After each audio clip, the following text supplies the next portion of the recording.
দর্শক, আমি মাহফুজ মিশা আপনাকে স্বাগত জানাচ্ছি আজকের চলতে চলতে অনুষ্ঠানে। আজকে আমাদের অতিথি জাতিসংঘের বাংলাদেশের প্রধান সমন্বয়কারী রেসিডেন্ট কোঅর্ডিনেটর জনাব Mia Seppo. Mia Seppo, most welcome to our show চলতে চলতে। How are you? I'm very well, thank you. You are almost 1 year in Bangladesh. How That's life is correct. going on here? You are enjoying your life in Dhaka? I'm very much enjoying my work in Bangladesh. It's a very exciting country to work with. If you're interested in development, it's a country that has a remarkable development journey in having reached graduation from least developed country status within a very short period of time. Yeah. So that's really fascinating. All the global issues when you talk about development are highly relevant in Bangladesh, from the urban agenda to climate change to development effectiveness to gender equality, all of them very important for Bangladesh. Yeah. So if you are interested in development, Then you Bangladesh. will enjoy working in Bangladesh. But you are almost in 22 years in your UN career is going on almost. And when you are in Bangladesh, Bangladesh is passing a very crucial period, especially regarding the crisis of Rohingya from Myanmar is here. And UN is an important part with the Bangladesh regarding this crisis. How do you evaluate the role of Bangladesh regarding Rohingya crisis? This is Bangladesh's response to a massive humanitarian refugee crisis, which is known to Bangladesh for decades. I mean, the problem of the Rohingya, the discrimination that the Rohingya have experienced in Myanmar have been known to Bangladesh probably much before they got to be, at the center stage of global discussions. So with the massive influx that started in August last year, you now have over 1 million Rohingya refugees hosted in a small piece of land in Cox's Bazar district in Bangladesh. This response would not have happened if it wasn't for Bangladesh. If it wasn't for Bangladesh keeping its borders open when so much of the rest of the world is building walls, if it wasn't for Bangladesh showing enormous solidarity and generosity by hosting the Rohingya, being the first responders, because it takes time for a big humanitarian response to scale up.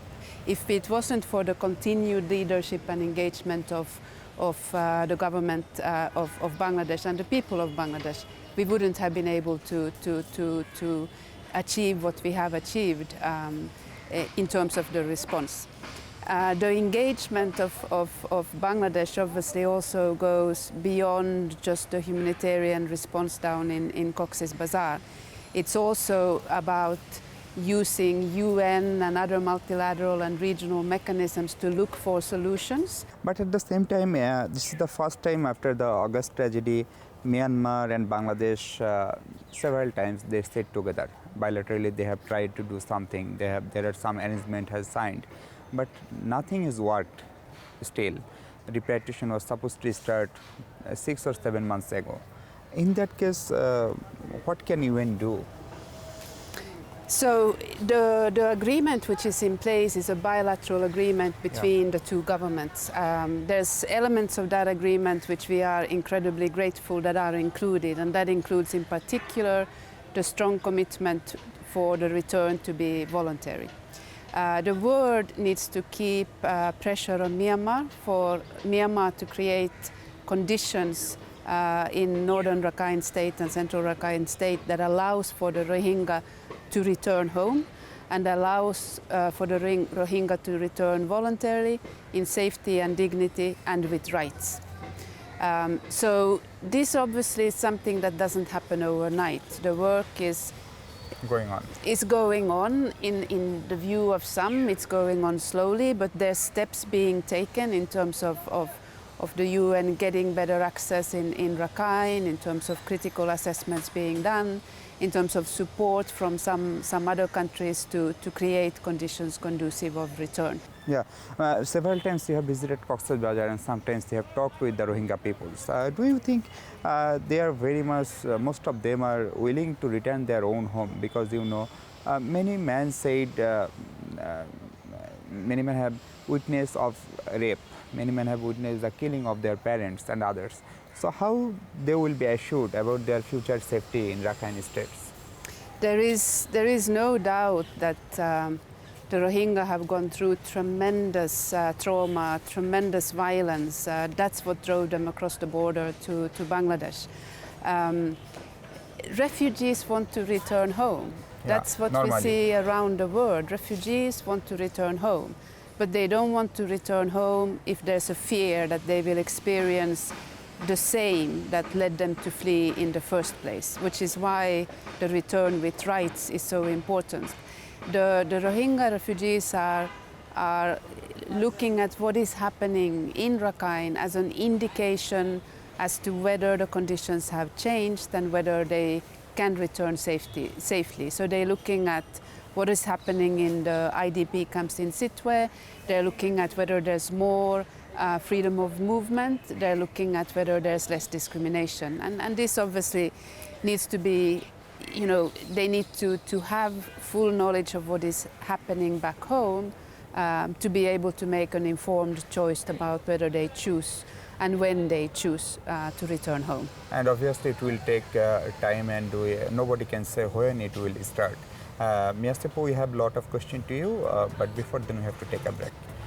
দর্শক ছোট্ট একটা বিরতি নিচ্ছি, ফিরছি একটু পরে আমরা কথা বলবো জাতিসংঘের আবাসিক সমন্বয়কারী মিয়াস্তেপোর সঙ্গে। আমাদের সঙ্গে থাকবেন নিশ্চয়ই।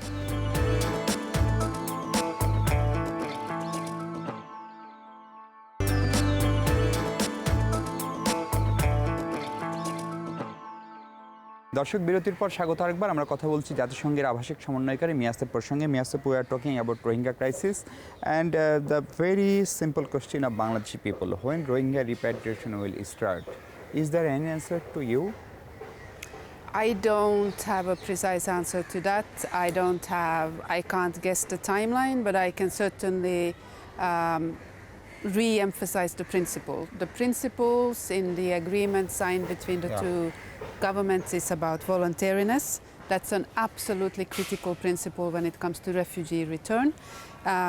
The other thing is return with safety and dignity, return with rights. So the refugees should go back when they can do so voluntarily and when they can have sufficient information from back home to show that the conditions have changed and the reasons that led them to flee are no longer there. So the ball is in the Myanmar's court. What Bangladesh can do? This is a problem that was created by Myanmar. So the solution to this problem lies in Myanmar. What Bangladesh can do is what Bangladesh is doing already. So the UN Security Council still can't pass any resolution against Myanmar because of 2 or 3 members of Security Council. They have some issues that might be economic issue, that might be political issue. Sometimes people said UN is failed to solve this crisis. So what will be your opinion? So, when you have really complex crises, the Security Council often has a hard time agreeing, and you have permanent members in the Council with veto. That's how the Security Council was designed a long time ago. So this is not the first crisis where you see the Council incapable of being united in terms of the ways forward. The UN's role in the crisis goes much beyond just the Security Council, and the Security Council, don't forget, is a membership forum. It's a member state driven forum. It's not something that the UN determines as such. So when you look beyond the Security Council, you have the Human Rights Council, and as you know, there was a resolution on human rights accountability in the Human Rights Council last week. You have the General Assembly, and the government of Bangladesh has made very efficient use of the General Assembly. The Prime Minister made a strong statement last year, so she did this year. And then you have the funds and the programs that are supporting the government to deliver the response down in Cox's Bazar. Okay, before this UNGA, in UNGA in 2017, Prime Minister raised 5 points, and everybody said there are all kind of solution was there in the 5 points. Again, this time Prime Minister Sheikh Hasina raised 3 points regarding Rohingya repatriation. But sometimes people, even the Bangladeshi government, fail to follow the points which is raised by Prime Minister. So how do you evaluate this kind of activities? Is there any, there are sometimes found there is some miscoordination between the agencies and international agencies with the Bangladeshi government, with the Myanmar government? I think the first thing to recognize is that this is a very complex crisis. It has so many angles and it has a long history. So for some of us who have been in Bangladesh for a year, I mean, that's a very, very short perspective on the Rohingya crisis. You know, there is some risk of taking so many people in only 2 upazila in Cox's Bazar. There are some environmental risks, there are some humanitarian risks, as well as the risk of extremism and terrorism is also there. So do you have working on the risk assessment of these people, and do you have any collaboration with the government agency regarding these issues?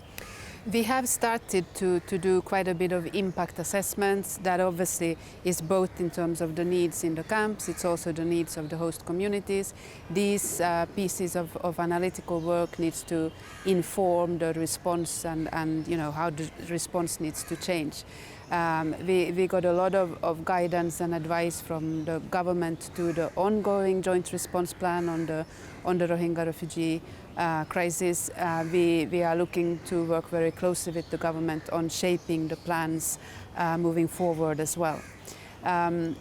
There certainly are issues that we don't know. I think it would be foolish to claim that you know everything. You never know everything. But it's important, I think, to recognize that this is such a massive change in Cox's Bazar, in particular in Nukia and Teknaf, where an area that used to be protected forest is now a city of 1 million people, and how that influences anything from prices on the market to transport to just communal relations and you know, governance structures is something that I think is not fully understood yet. What is there and what very visible for anyone to see is the impact on the environment. And the desperate need to make sure that there's alternative fuel sources for the camps in order to make sure that the reforestation doesn't continue. What is also very clear to see is the fact that, you know, we need to be guided by the needs of both the host community and the Rohingya, and we need to have the world step up and support both in order to protect social cohesion and a peaceful atmosphere down in Cox's Bazar. Then, you know, once upon a time, 47 years ago, Bangladesh was called a bottomless basket. Our friend country, US, said that. But recently, Bangladesh is called, it's the role model of economic development. How do you see the development of Bangladesh after 47 years? That's my question, but again, we have to take a break. দর্শক, আবার ছোট্ট একটা বিরতি, আমরা কথা বলবো মিয়াস্তেকপুর সঙ্গে, আমাদের সঙ্গে থাকবেন নিশ্চয়ই।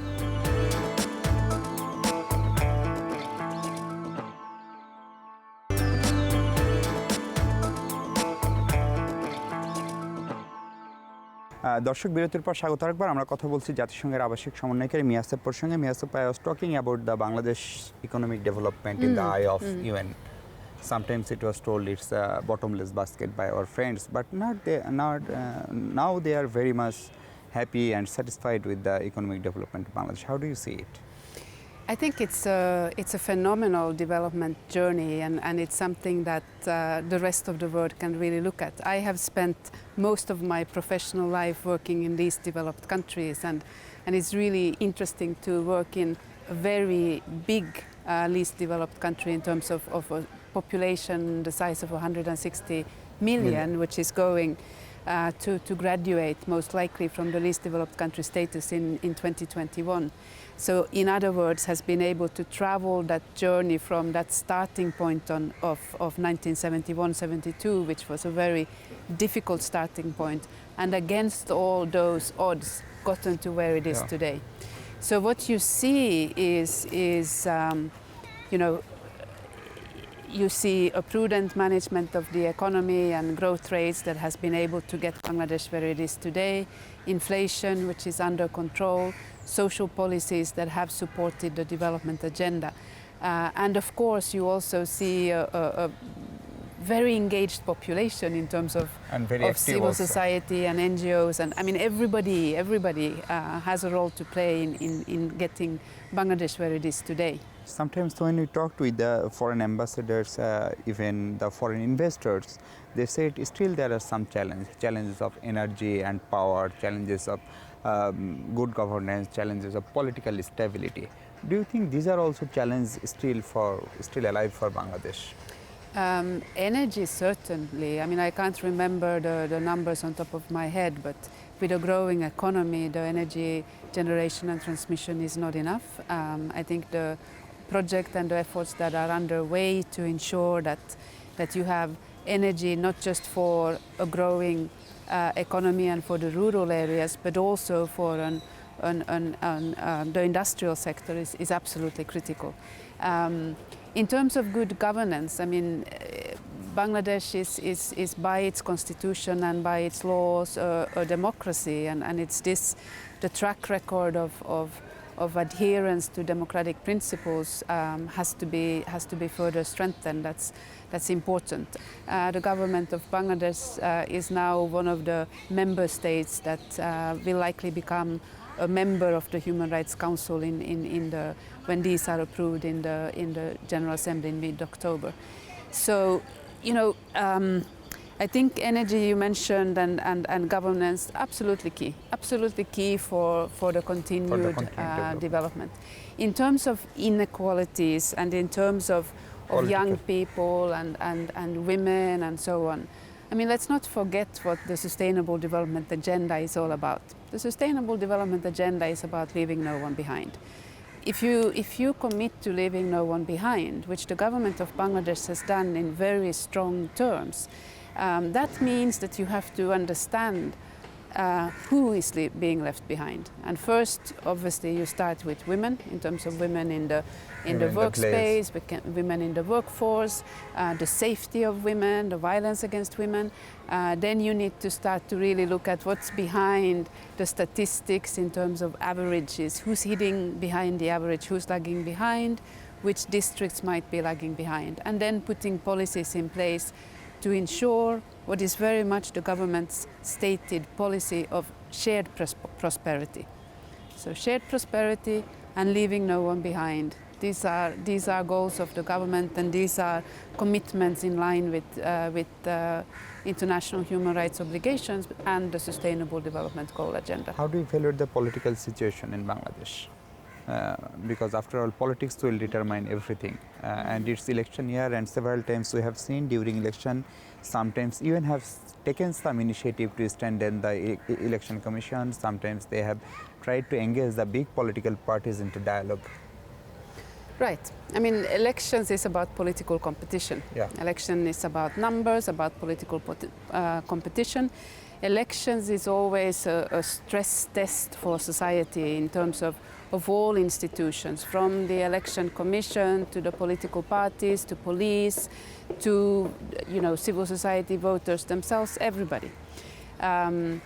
So we certainly hope that we will see elections that are going to be credible and participatory, that will allow the country to fast after the election get back to focusing on its development agenda, that will allow the country to settle after the elections, and that will give every Bangladeshi a sense of having been heard through casting their votes in a festive environment.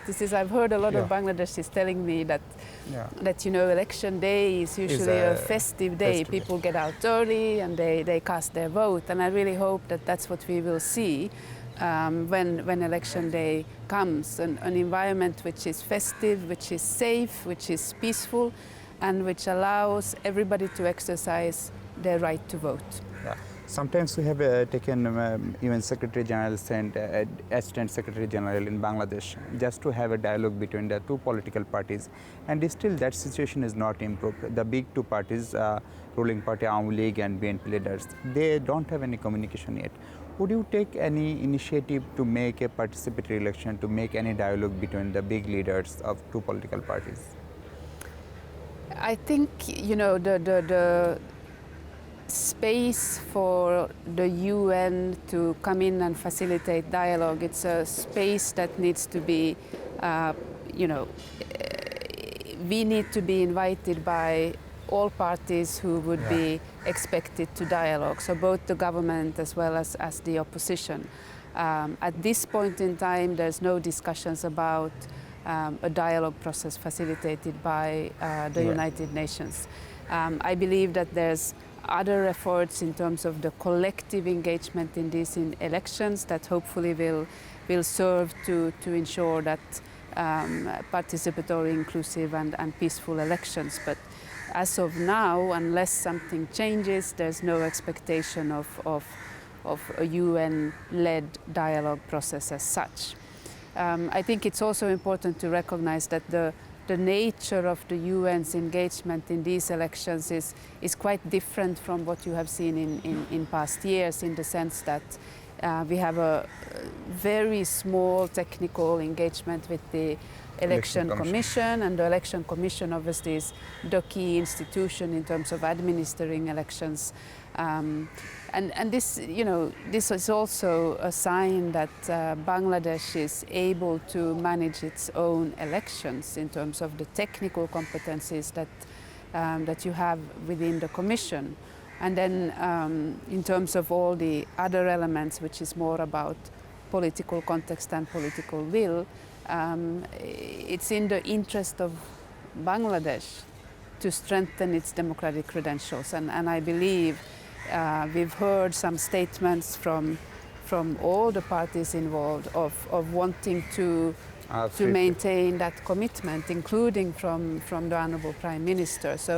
So I hope that that's what we will see, and I also hope that in the lead up to elections, which is a very critical time, we will see space for both, for political parties. We will see space for civil society. We will see space for the media to fairly scrutinize and present what the parties are trying to present to the voters.